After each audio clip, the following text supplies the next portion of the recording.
ang pag-ibig na inyong dinigdira at ang lahat ng mga pangako inyong nagsasabot.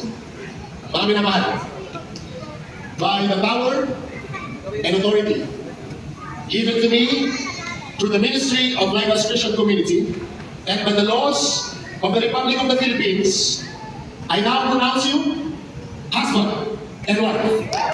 You are no longer two, but one.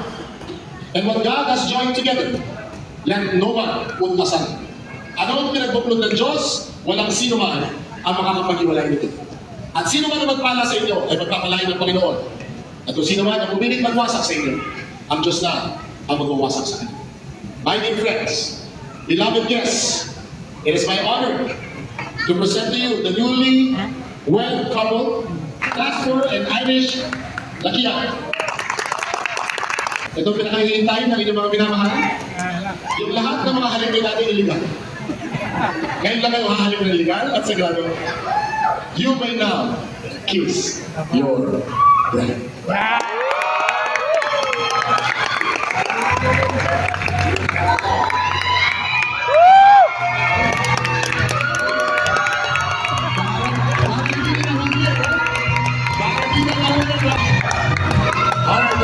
Parang hindi na nagawa sa akin ang picture na ginagawa.